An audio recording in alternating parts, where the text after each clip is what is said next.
राम राम साथियों, स्वागत है आप सभी का श्री रामचरितमानस बालकांड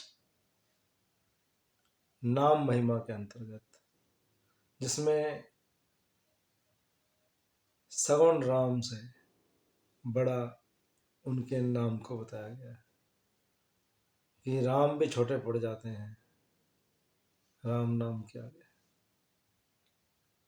जहाँ हमने कल ये प्रसंग उठाया था गोस्वामी तुलसीदास जी का, हमने पढ़ा। आगे बढ़ते हैं उसी श्रृंखला में कि राम ने तो सीमित लोगों को का ही उद्धार किया, मगर नाम ने आप और मेरे जैसे अनेकों जीवों का कल्याण उद्धार कर दिया। ऐसा संभव हो सकता है। तो श्री गणेश करते हैं और आज प्रवेश करेंगे हम 24वें दोहे में। राम भगत हित नर्तन धारी, सही संकट के साधु सुखारी। नाम सप्रेम जपत अनयासा, भगत होहि मुद मंगल वासा।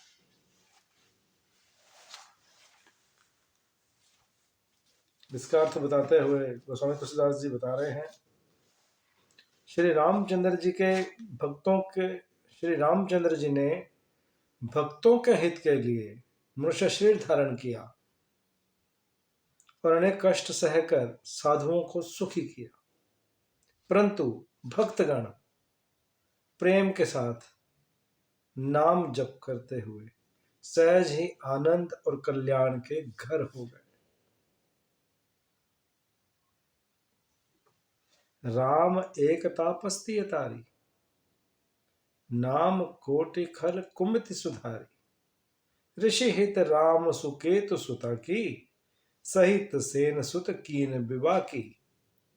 सहित दोष दुख दास दुरासा, दलई नाम जिमे रवि निसी नासा। भंज्यो राम आप भव चापो, भव भय भंजन नाम प्रताप। श्री राम ने एक तपस्वी की स्त्री अहिल्या को हितारा, परंतु नाम ने करोड़ों दुष्टों की बिगड़ी बुद्धि को सुधार दिया। श्री राम ने ऋषि विश्वामित्र के हित के लिए एक सुकेतु यक्ष की कन्या ताड़का की सेना और पुत्र सुबाहु सहित उनकी समाप्ति की, परंतु अपने भक्तों के दोष दुख और दुराशाओं का इस तरह नाश कर देता है। परंतु नाम में इतनी ताकत है कि वो क्या कर सकता है, भक्तों के दोष दुख और दुराशाओं को इस तरह से नाश कर देता है जैसे सूर्य रात्रि का।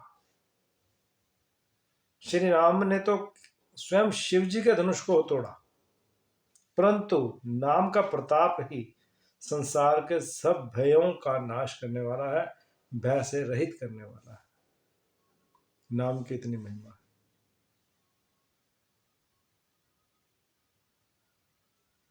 ये तो सत्य है कि सूर्य जब निकलता है तो रात्रि का अंधकार का नाश हो जाता है।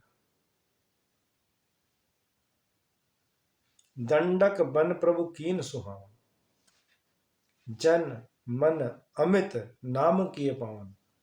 निश्चर निकल दले रघुनंदन, नाम सकल कली कलुष निकंदन। प्रभु श्री राम ने भयानक दंडक वन को सुहावना बनाया, स्वयं जाकर वहां तप में रहते हुए, वनवासी रहते हुए। कहते हैं पॉजिटिव व्यक्ति की जो ओरा होती है ना, वो भी सकारात्मक, वो भी पॉजिटिव ही होती है। तो उस ओरा से आसपास के जीव जंतुओं पर भी उसका असर पड़ता है। ये तो अभी कलयुग की बातें भी हैं कि संत सत्संग कर रहे हैं तो बीच में तालाब में बैठे हुए मेंढक टर टर कर रहे हैं, और संत ने उनको कहा कि अभी हमें बोल लेने दो, फिर तुम्हारी बारी आएगी, आप भी बोल लेना। इतना कहने की देरी थी, मेंढकों ने टर टर बंद कर दी। वो भी कथा का आनंद ले रहे थे। तो ओरा का बड़ा प्रभाव होता है। श्री राम ने वन में जाकर रहकर दंडकारण्य को पवित्र किया, परंतु नाम ने अनेकों अनेक जो राक्षस, जो कलयुग के सारे पापों को जड़ से उखाड़ने वाला उनका नाम है, उसकी महिमा तो अनंत। वो राम भी नहीं कर पाए जो उनका नाम कर रहा है। आज मेरे सामने राम के दर्शन मुझे नहीं हुए, मगर उस नाम से मैं ये प्रतीत तो कर सकता हूँ, ये अनुमान तो लगा ही सकता हूँ ना कि राम ऐसे हैं। तो जो छवि जो रूप मेरे मन में होगा, भगवान मुझे उसी रूप में दर्शन ला के दे देंगे। मगर उस वक़्त के त्रेता युग के उस राम ने तो केवल गिने चुने लोगों को ही पुण्यात्मा बनाया, उनको पवित्र किया, उनका उद्धार किया, उनको अपने धाम में पहुंचाया। मगर आज भी इस कली काल में राम का नाम साकेत धाम पहुंचाने में लोगों को, जीवों को, उन आत्माओं को प्रेरित कर रहा है। सबरी गीध सुसेवकनी सुगति दीन रघुनाथ, नाम उधारे अमित ख्याल वेद विदित गुण गाथ। श्री रघुनाथ जी ने तो शबरी, जटायु आदि उत्तम सेवकों को ही मुक्ति दी, जो एक उच्च श्रेणी के भगत थे, सिर्फ उन्हीं को मुक्ति प्रदान कर पाए। परंतु नाम ने अनगणित दुष्टों का उद्धार कर दिया। नाम के गुणों की कथा वेदों में प्रसिद्ध है। अब यहाँ उन्होंने एक प्रसंग उठाया शबरी और जटायु का। शबरी तब भी थे जब राम का प्रागट्य नहीं हुआ था। उनके गुरु ने उनको कहा कि राम तुझे मिलने आएंगे। वो उनकी अच्छा ये नहीं बताया कि कब आएंगे, कितने समय में आएंगे, और जब राम अभी पैदा ही नहीं हुए थे वो तब से उनका इंतजार कर रही थी। फिर राम का अवतार भी हुआ, शिक्षा दीक्षा भी हुई, अस्त्र शस्त्र की प्रशिक्षण भी हुआ, विश्वामित्र जी के साथ गए भी, राम विवाह भी हुआ, चारों भाई घर में भी आ गए विवाह करके।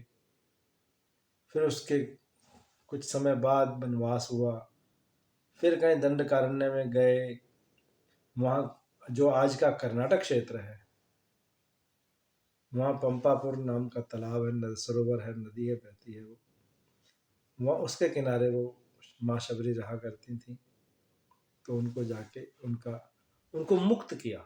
मतलब एक तो वैसे आमतौर पे जो मुक्ति होती है वो जीवों की होती है, ये कीट पतंगों की मुक्ति होती है। इनको इनकी योनि मिली, वो खत्म हो गए, उनका शरीर उन्होंने देह त्यागी और अपना परमात्मा ने उनको उस जन्म से, उस योनि से उनको मुक्त कर दिया।